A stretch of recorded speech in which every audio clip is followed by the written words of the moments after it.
Welcome, this is Janisar Ahmed with the daily roundup of news from the US and around the world. First are the headlines.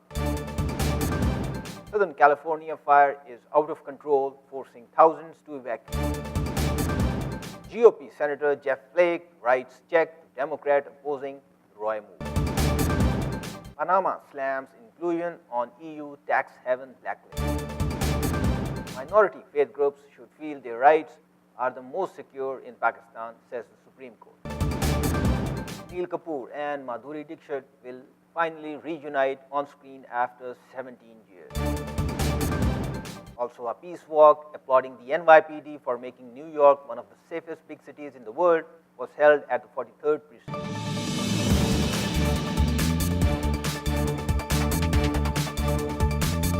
Southern California fire is out of control, forcing thousands to evacuate. Thousands of Southern Californians fled their homes Tuesday as an immense, incredibly fast-moving brush fire pushed by howling Santa Ana winds scorched parts of Ventura County. By Tuesday afternoon, none of the fire had been contained and it had grown to 500,000 acres, about 78 square miles, in just 19 hours. Fires and breaking out across the Southern California region be fire safe. Firefighters are working very hard to minimize damage to property. Evacuations are taking place in many places in Southern California. The Ventura County Fire Department tweeted, some homes were ablaze in the northern part of Ventura, a city of more than 100,000 on the Pacific coast. The fire, the largest of several wind-driven blazes in the Southern California, forced sheriff deputies to knock on doors to warn residents to evacuate Monday night. About 150 buildings, including homes and an evacuated Ventura hospital, have also been destroyed. Grand Old Party Senator Jeff Flake writes check to Democrat opposing Roy Moore. Republican Senator Jeff Flake, who's been adamantly opposed to Republican Alabama Senate hopeful Roy Moore, posted a photo Tuesday of a check with a signature on it that was addressed to Moore's Democratic rival, Doc Jones. Flake's Twitter account posted the image of $100 check along with the caption, Country Over Party. The Arizona Republican, who has announced he is not running for re-election, attended a meeting with President Donald Trump and other Republican senators at the White House earlier Tuesday, where he was seated next to the president. Panama slams inclusion on EU tax haven blacklist. Panama, shaken badly last year by Panama Papers revelations on Tuesday, reacted angrily to its inclusion on a new European Union blacklist of tax havens. This is a regrettable decision, President Juan Carlos Varela told reporters. We feel this is an unfair measure, he added. The country's economy and finance minister, Dulcio de la Guardia, said on Twitter, I reject the arbitrary and discriminatory inclusion of Panama on the European Union tax haven list. EU earlier Tuesday unveiled its blacklist of 17 non-EU tax havens, which included Panama, the last of the Panama Papers, a massive amount of data from a prominent Panamanian law firm that had helped the world's wealthy stash assets in offshore entities led to numerous probes around the world. France immediately put Panama on its own tax haven blacklist after those revelations, and the EU started work on establishing a separate list. A follow-up leak of offshore havens called the Panama Paradise Papers last month gave further impetus to EU move. Some EU states believed that public shaming was punishment enough, but others, including France, wanted to see tough measures imposed, such as excluding the listed nations from the World Bank or the EU funding. Panama passed a law in September 2016 allowing it to take a range of steps against countries deemed to engage in practices that discriminate or imply damages to its economic. Pakistan's Supreme Court has stated that minority faith groups should feel their rights are the most secure in the country. While wrapping up proceedings in a suo motu case pertaining to the preservation of minorities' rights in Pakistan, a three-member bench of the Supreme Court headed by Justice Afzal Ejaz directed that the state make special considerations for people belonging to minority faiths at the provincial and federal levels. Rights of minorities should be taken into as much consideration as the rights of special needs children are in policy circles, Justice Ejaz Afzal remarked as he concluded the case initiated in 2014 on the request of Dr. Ramesh Kumar. Those belonging to minority faiths should feel as if they are given special considerations compared to ordinary citizens in Pakistan. They should feel that their rights are the most secure in Pakistan, he also added. During the final hearing, the attorney for the government assured the court that all places of worship belonging to minority communities were being provided security.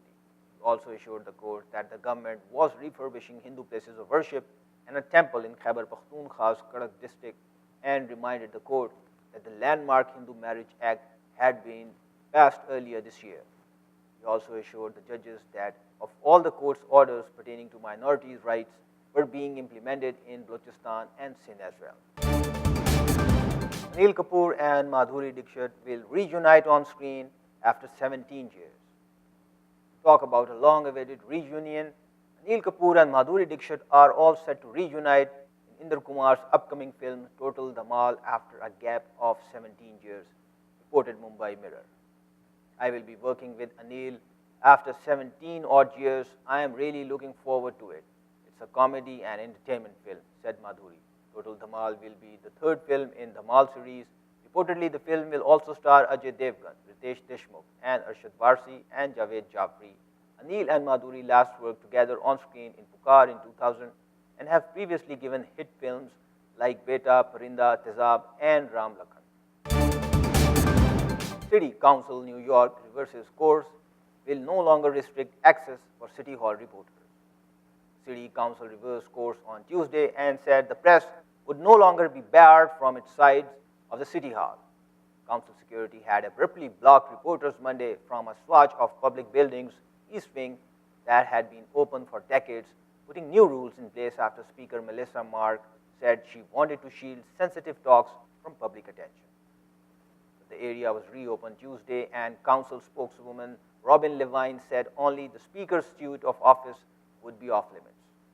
If you need to be in that area, it's fine, she said. We are just saying you can't go into the Speaker's office. The blocked off area included a hallway and stairwells where reporters often speak to lawmakers and where public documents related to the Council's agenda are distributed. It also included a radio room for the city renamed in 2013 in honor of legendary 1010 WNS reporter Stan Brooks. Labour attacks embarrassing Brexit talks.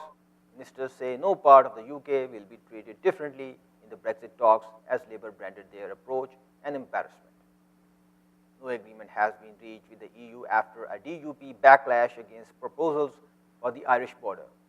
Brexit Secretary David Davis told MPs the government was close to concluding the first phase of talks. DUP leader Arlene Foster said the text of the deal was a big shock and it was not going to be acceptable. She told the Republic of Ireland national broadcaster RTE that her party only saw the text on Monday morning despite asking to see it for 5 weeks. Theresa May, speaking as she welcomed Spanish Prime Minister Mariano Rajoy to Downing Street, said talks with the EU had made a lot of progress. There are still a couple of issues we need to work on, but we'll be reconvening in Brussels later this week as we look ahead to the December European Council, she said. Mrs. Foster was invited to hold talks with Mrs. May in London on Tuesday, but the party Westminster leader met the government's chief whip instead. The meeting lasted for several hours, but sources suggested to a news agency that it was not much sign of a breakthrough yet, with the DUP insider saying the deal needed radical surgery rather than a few word changes. A phone call between Mrs. May and Mrs. Foster had been expected this evening, but sources added that it would not go ahead, suggesting it had never been arranged. The UK is due to leave the EU in March 2019, and Mrs. May is under pressure to reach agreement on the Northern Ireland border so negotiations can move forward. The Prime Minister needs the support of the DUP, the Democratic Unionist Party, which is Northern Ireland's largest party and has 10 MPs at Westminster. Now, this is because she does not have a majority to win votes in the House of Commons. Responding to an urgent question from Labour in the Commons on Tuesday, Mrs. Davis defended the controversial proposal for regulatory alignment between Northern Ireland and the Republic of Ireland, intended to avoid the need for border checks after Brexit, saying this would apply to the whole of UK.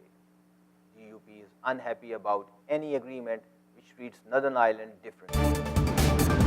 Peace walk applauding NYPD for making New York one of the safest big cities in the world was held at the 43rd We precinct. stand up together, that's strength in numbers. So better than us being fragmented, we must stand together. Peace walk applauding NYPD 43rd precinct for bringing down crime graph in the metropolis was organized by local community leaders and residents who walked from Parkchester subway station to the 43rd precinct, where participants presented awards to the police officers. Welcome to the 43rd Precinct. Thank you for this wonderful gesture. You know, it is very nice to feel appreciated by the community. You know, we do have a 100% commitment to work with the community here in the 43rd Precinct and the entire city, with the entire department. And you know, it's just nice to see that you understand our perspective. You know, we are human beings, and we are people just like you. And communication, is the key to our partnership. So thank you very much. You know, this is unexpected, but very much appreciated. So thank you.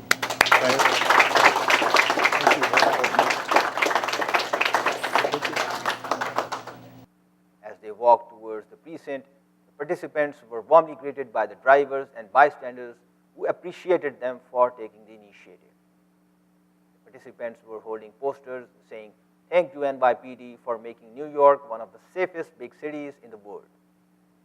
Leader of the Bengali community, Muhammad N. Majumdar, said that the walk was to appreciate the work done by police for making the New York one of the safest big cities in the world. He said that the NYPD deserved the appreciation of the community and New Yorkers. Among other leaders from the Senegalese community, Sheikh Musa said that the police had been doing a tremendously excellent work by ensuring safety and security of the New Yorkers. He said that not only the general New Yorkers, but the small business owners across the city felt safe because of NYPD, which protected them from harassment from criminals. He said that 9 out of 10 of those who were criticizing the police were themselves criminals. Michael Belzer, another community leader, said that NYPD was out there keeping the people safe and offered his thanks to the force. Awards to the police officers were also presented from the Governor Cuomo office and the Mayor Bill de Blasio's office. The event was covered by Millennium. Thank you very much for watching. Watch us at www.millenniumtv.usa and do drop us a line at millenniumtv.net. This is Janisar Ahmed signing off from Millennium TV USA. We are bridging communities worldwide.